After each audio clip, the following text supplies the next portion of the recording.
PSSI panik, striker ganas Belanda siap dibidik. Wow, kata itulah kita sematkan untuk PSSI yang mana terlihat sangat gusar setelah Ole Romeni cedera. Kita ketahui bersama-sama Ole Romeni sebagai tumpuan, sebagai andalan yang kita miliki di Timnas Indonesia. Sering sekali gol-gol tercipta di round 3 kemarin itu lahir dari kakinya.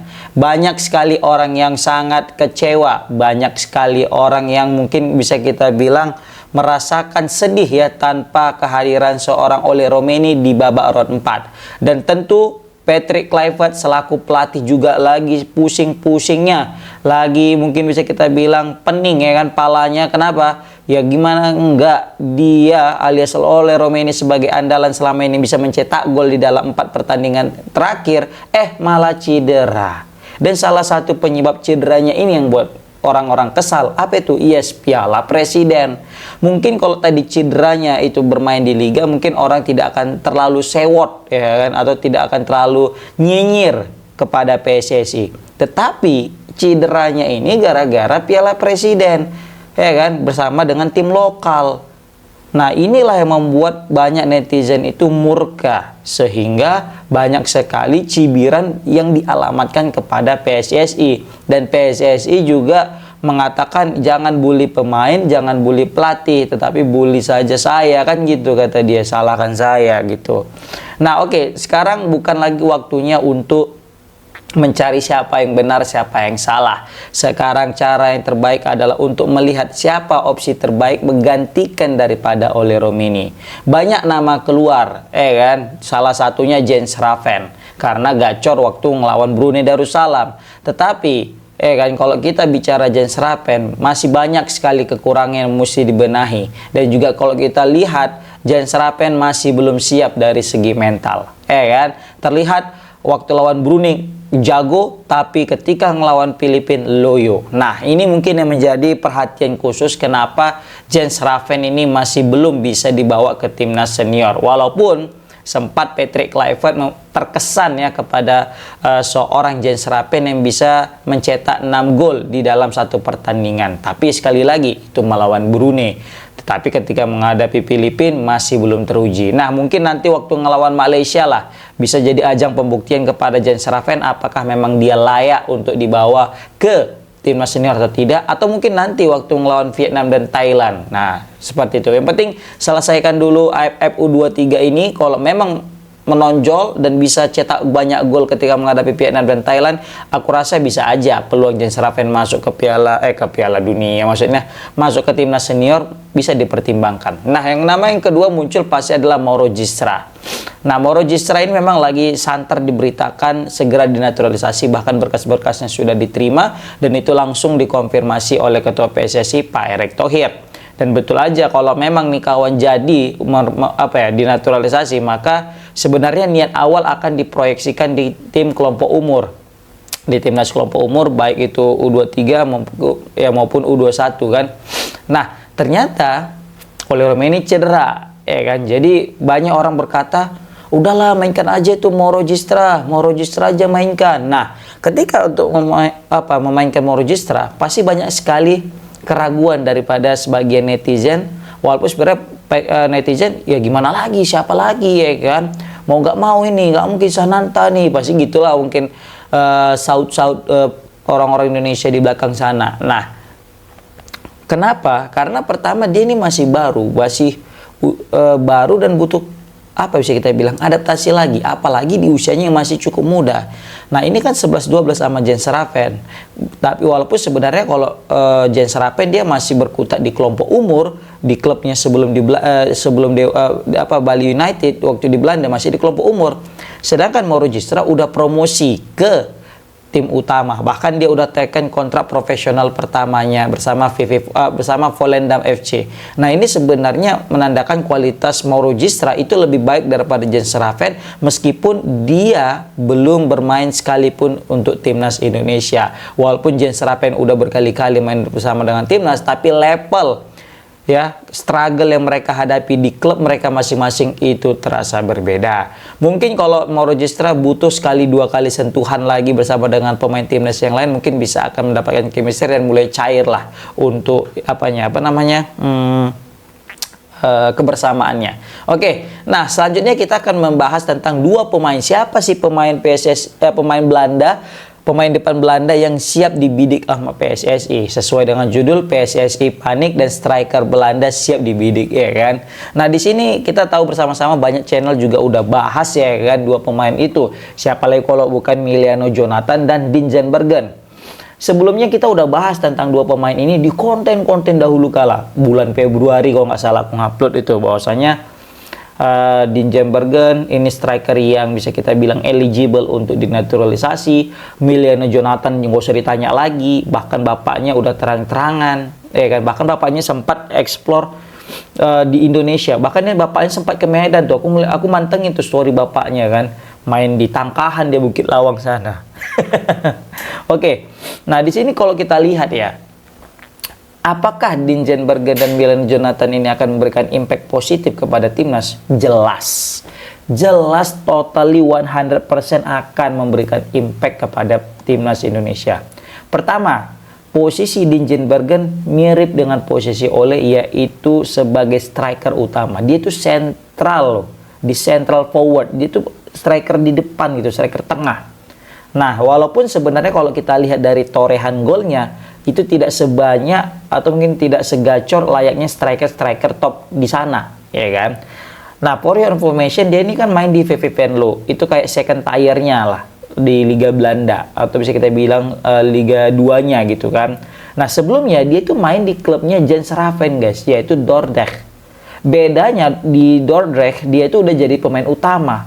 Kalau misal Jens Raven masih di tim kelompok umurnya. Nah, berarti kawan ini punya potensi kan, makanya dia dinaikkan di tim utama, tidak main di kelompok umur, dan juga dia berarti punya kualitas seperti itu. Nah, di sini kalau dilansir dari transfer market, dia udah main 33 kali dan sudah mengoleksi 5 gol dan 4 assist. Total 9 kontribusi gol dari 33 pertandingan. Sekali lagi, kalau dari segi statistik ini bukan catatan yang membahagiakan untuk seorang striker tengah. Tapi, kan, dengan dia sudah mencetak 5 gol dan 4 assist aja, ini sebagai bukti dia bisa loh mencetak gol di level 2 Liga Belanda. Dan dia juga bisa loh untuk menjadi asisten. Berarti dia itu bisa memberikan umpan juga, tidak hanya fokus mencetak gol, seperti itu. Ditambah lagi dengan postur tubuhnya yang menjulang tinggi 1,88, ini menjadi daya tarik tersendiri dan juga keuntungan tersendiri bagi timnas Indonesia jika bermain dalam hal-hal duel udara. Kita tahu pemain Irak dan pemain Arab Saudi ini sangat cekatan kalau dalam duel udara. Dan aku lihat Dean Zandbergen ini dari segi postur cukup mendukung lah untuk menggapai bola-bola udara. Dan ini jadi keuntungan tersendiri bagi timnas Indonesia. Karena sebelumnya Ole tinggi, Ole juga jago udara, dan diganti dengan orang yang tinggi juga dan jaga udara. Nah, ini jadi keuntungan tersendiri bagi timnas. Kemudian ada lagi namanya Emiliano Jonathan. Nah, Emiliano Jonathan ini lebih gacor lagi, dalam artian dia itu main di klub Liga 1-nya Belanda, yaitu FC Utrecht. Di Utrecht dia sempat beberapa kali dimainkan, walaupun ya belum bisa mencetak gol dan mencetak assist. Tapi kalau kita berbicara flashback ke klub dia yang sebelum masuk ke Utrecht, dia itu kan main di VTC Arnhem. Nah, di VTC dia itu gacor kali, padahal posisi dia itu bukan sebagai striker utama, melainkan sebagai winger. Nah, di winger ini posisinya mirip kayak Arjen Robben, yang mana dia di winger kanan, kadang dia nanti masuk, ya kan, gocek-gocek dan cetak gol gitu. Nah, tendangannya juga mirip kayak tendangan Robben ya, pakai kaki kirinya dan punya power yang cukup luar biasa. Nah, di sini memang tingginya tidak setinggi daripada Ole Romeni atau Dean Zandbergen tadi. Dia masih memang belum sampai 180, tapi 1,78. Ini setidaknya lebih tinggi daripada pemain lokal kita. Nah, di sini di statistik dia di VTC Arnhem itu dia sudah mencetak 11 gol dan 4 assist dalam satu musim, guys. Sama kayak misalnya si Dean Zandbergen tadi, satu musim dia cuma 5 gol 4 assist. Emiliano Jonathan lebih hebat lagi, 11 gol dan 4 assist, dan jumlah pertandingan dimainkan lebih sedikit, 31. Kalau tadi Dean Zandbergen 33. Nah, ini menjadi catatan khusus bahwasanya Emiliano Jonathan ini berpotensi kali untuk menjadi superstar di masa depan. Bayangkan jika Indonesia bisa mendapatkan tanda tangannya. Bayangkan jika Indonesia mendapatkan pemain sekelas Emiliano Jonathan, betapa mengerikannya lini serang timnas Indonesia dan betapa mengerikannya kedalaman timnas Indonesia. Bukan tidak mungkin pemain pemain A dan pemain B ya, dalam artian pemain line up starter dan juga pemain cadangan diadu juga mirip perang bintang gitu ya. Karena saking bintang-bintangnya pemain timnas Indonesia untuk musim ini luar biasa. Ditambah lagi usianya ini masih tergolong muda, yaitu 21 tahun, guys. Wah, ini kan usia-usia yang bisa kita bilang punya banyak waktu untuk berkembang. Sama halnya dengan Dean Zandbergen ya, tapi setidaknya Dean Zandbergen ini lebih tua 2 tahun, dia itu umur 23 tahun. Nah, setidaknya umur 23 dia lebih siap pastinya, lebih punya pengalaman, lebih punya mental. Walaupun belum bermain di Liga 1-nya Belanda, tapi ini jadi alamat positif biar klub-klub Indonesia nggak bisa mencaplok ya kan Dean Zandbergen, umurnya 23 soalnya. Jadi karena banyak kali pemain klub-klub kita ini ngerekrut pemain-pemain diaspora yang masih umurnya itu di bawah 23 tahun untuk mengisi slot pemain asing. Aduh, takut ya. Dia direkrut bukan sebagai plot pemain bukan pemain asing ya kan, tapi pemain lokal ya nggak mestilah U23, tapi yang penting pemain lokal. Aduh, bahaya nih. Ini perlu juga nih buat regulasi khusus untuk pemain yang dinaturalisasi, ya kan. Jadi dalam artian pemain keturunan kita ini dikasih MOU, kalau dikasih semacam surat perjanjian kalau memang mau dinaturalisasi balik ke Liga Indonesia itu minimal umur 28 atau 30 lah. Jangan sampai umur 23, 21 main di Liga Indonesia. Aduh, sayang kali, serius. Ya kan? Nah, seperti itu guys. Nah, yang jadi pertanyaan sekarang adalah apakah terkejar proses naturalisasi ini? Nah, itu juga ini yang perlu kita bahas. Kenapa? Karena kita tahu lah, sering sekali nih PSSI ya. Aku nggak tahu, entah aku aja mikir, entah kalian juga ikut mikir kan. PSSI ini kayak sering kali menaturalisasi pemain itu di last minute. Ya kan? Padahal kemarin tuh besar loh. Banyak loh waktu, mulai dari pertandingan terakhir lawan Jepang kemarin sampai nanti FIFA Matchday di bulan 9 ataupun bulan 10 nanti waktu ketika melawan Arab Saudi dan Irak di round 4. Itu banyak waktu sebenarnya. Tapi tak kenapa nggak dikejar-kejar gitu loh. Nah, ketika udah cedera Ole baru panik, baru buru-buru kan gitu kan. Terakhir kan hilang momen untuk menyatukan chemistry antar pemain baru dengan pemain lama. Tapi kalau misalnya dari dulu udah diproses, udah diincar, ya meskipun Oli nggak cedera, nah ini kan jadi bagus juga nanti ketika mereka gabung di saat masih bisa mengikuti FIFA Matchday. Ini kita juga nggak tahu apakah nanti proses naturalisasi ini bisa cepat dan bisa orang timnas kita ini dan juga pemain baru ini bisa main sama di FIFA Matchday lawan Kuwait dan juga Lebanon. Nah, kalau nggak bisa dan langsung terjun nanti main di lawan Irak maupun lawan Arab Saudi, nah ini yang kita takutkan mereka butuh adaptasi lagi dan nggak langsung nyetel. Sedangkan ini pertandingan nggak ada home away, langsung sekali main udah wassalam gitu, mau menang mau kalah udah itu dia. Nah, seperti itu. Makanya kita juga bingung ini sebenarnya melihat PSSI kenapa kok lambat kali. Tapi sekali lagi, kita bukanlah orang yang mengerti dalam proses naturalisasi ini. Kita kan cuma tahu ngelihat dari luarnya aja. Yang penting kita dukung juga lah PSSI. Ya udah Pak Erick Thohir, berikan yang terbaik. Kami masih tetap di belakang Anda untuk melakukan yang terbaik bagi timnas ini. Ya kan? Pokoknya udahlah, stop lah bully-bully. Ya kan? Tapi nyentil-nyentil dikit oke lah.